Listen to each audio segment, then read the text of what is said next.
नमस्कार दोस्तों, मेरे YouTube चैनल में आपका स्वागत है। आज की कहानी है अनोखा बंटवारा। दो भाई एक गांव में रहा करते थे।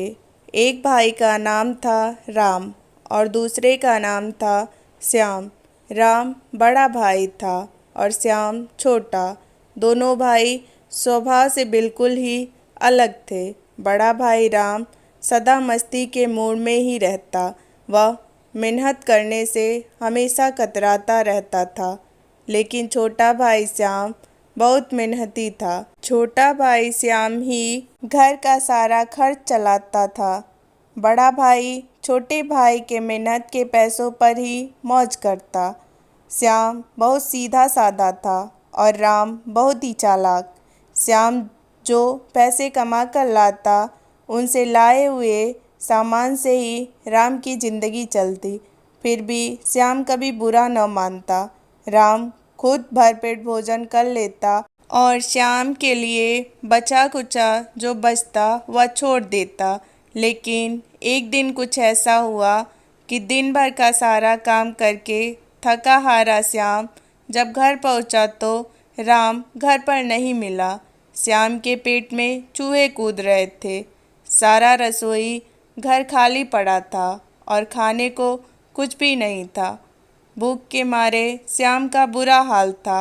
अपनी आंखों में आंसू लेकर वह घर के बाहर बैठ गया और किसी से कुछ भी नहीं कहा। गांव के प्रधान उधर से गुजर रहे थे। उन्होंने देखा कि श्याम उदास बैठा है। श्याम से उन्होंने पूछा कि क्या बात है।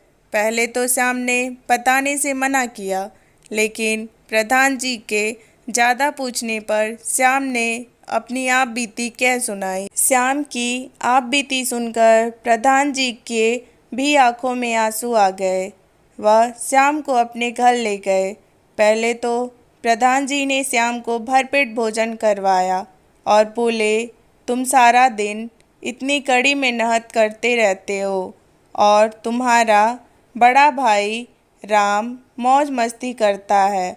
उससे कहो कि वह या तो कुछ काम करने लगे, अन्यथा बंटवारा कर ले।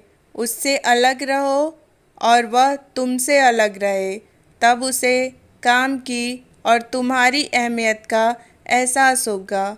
श्याम को प्रधान जी की बात अच्छी लगी। उसने घर जाकर राम से बंटवारे की बात कही, क्योंकि राम जानता था कि बंटवारे से उसका ही नुकसान होगा, तो वह पहले बंटवारे के लिए तैयार नहीं हुआ। लेकिन श्याम के जिद करने पर राम मान गया और बोला कि अगर तुम्हें बंटवारा करने का इतना ही शौक है तो चलो बंटवारा कर लेते हैं। पिताजी हम दोनों के लिए मरते समय केवल 3 चीज़ ही छोड़ गए थे। पहली कंबल, दूसरी भैंस और तीसरी जामुन का एक पेड़। तो केवल इन्हीं चीज़ों का बंटवारा होगा।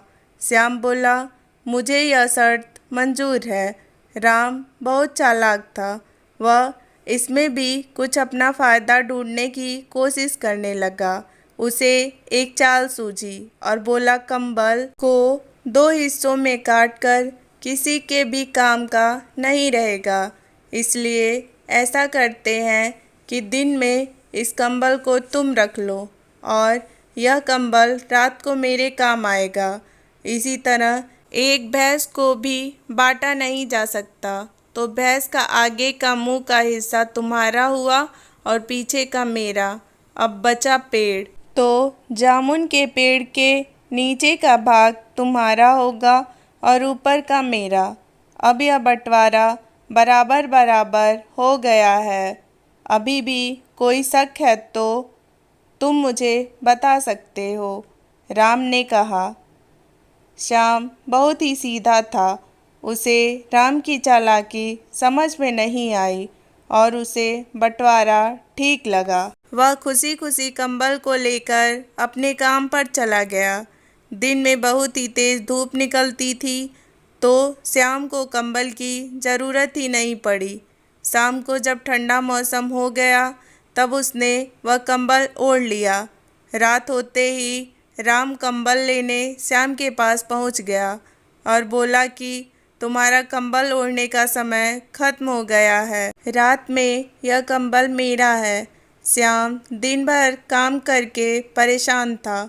ऊपर से यह ठंड उसे सता रही थी और राम मज़े से कंबल ओढ़कर रात भर सोता रहा। जब सुबह हुई तब श्याम को थोड़ी गर्माहट का एहसास हुआ। श्याम सुबह उठकर भैंस को चारा डालने चला गया और दूध दूहने बैठ गया। तभी राम आया और बोला कि दूध निकालने का अधिकार मेरा है, क्योंकि भैंस का पिछले हिस्से का मालिक मैं हूँ। और ऐसा कहकर राम ने श्याम के हाथ से बाल्टी छीन ली और खुद दूध दूहने बैठ गया। श्याम बेचारा चुपचाप जामुन के पेड़ के नीचे आकर बैठ गया। अब उसे बड़े जोर से भूख लग रही थी। जामुन का पेड़ यह सारे जामुनों से भरा था। जामुन तोड़कर खाने लगा। तभी राम आया और उस रास्ते बोला कि तुम बड़े बेईमान हो, मेरे जामुन खा रहे हो। पहले दूध लेने लगे और अब जामुन खाने लगे। क्या तुम्हें पता नहीं कि जामुन के पेड़ का ऊपर का हिस्सा मेरा है, तो उससे सारे जामुन भी मेरे हुए। तुम्हारे अधिकार में तो सिर्फ पेड़ का जड़ और तना आते हैं। इतना सुनकर श्याम को राम की चालाकी समझ आ गई। प्रधान के पास पहुंचा और सारी बात बताई। प्रधान जी ने राम को सबक सिखाने की योजना बनाई और श्याम को समझाई। श्याम घर पहुंचा तब उसने वैसा ही किया जैसा प्रधान जी ने समझाया था।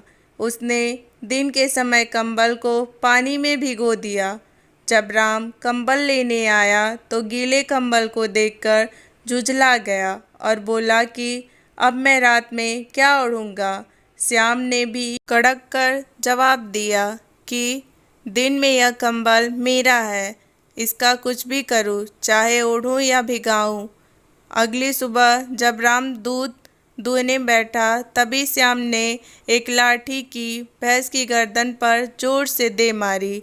लाठी पड़ते ही भैंस भड़क गई और राम के मुंह पर दो लत्ती दे मारी। राम जाकर एक ओर गिरा और दूसरी ओर दूध की बाल्टी गुस्से से गुर्राता हुआ राम बोला, श्याम यह क्या मजाक है, पागल हो गए हो क्या।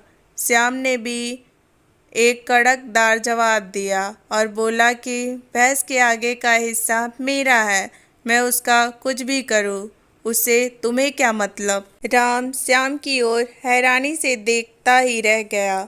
थोड़ी देर बाद राम ने देखा कि श्याम जामुन के पेड़ को काटने जा रहा है। तब राम बोला, अरे श्याम, तुम्हारा दिमाग तो ठीक है, अगर जामुन के पेड़ को काट दोगे तो जामुन कैसे मिलेंगे। श्याम बोला, मेरा भाग तो केवल जड़ और तना है, मैं अपने हिस्से के साथ कुछ भी करूं, इससे तुम्हें क्या मतलब। मुझे जामुन से कोई लेना देना नहीं है। राम अब समझ चुका था कि श्याम को उसकी चालाकी समझ आ गई है। वह श्याम के आगे हाथ जोड़कर खड़ा हो गया और बोला कि भाई मुझे माफ़ कर दे, मैं अब कभी भी तुम्हारे साथ धोखा नहीं करूँगा। अब हम दोनों मिलकर ही रहेंगे और साथ साथ मेहनत भी करेंगे। इसके बाद दोनों भाई मिलजुल कर रहने लगे। आखिर भाई तो भाई होता है। दोस्तों, ये कहानी आपको कैसी लगी कमेंट बॉक्स में ज़रूर बताएं। पसंद आए तो लाइक करें, चैनल को सब्सक्राइब करें। Thank you.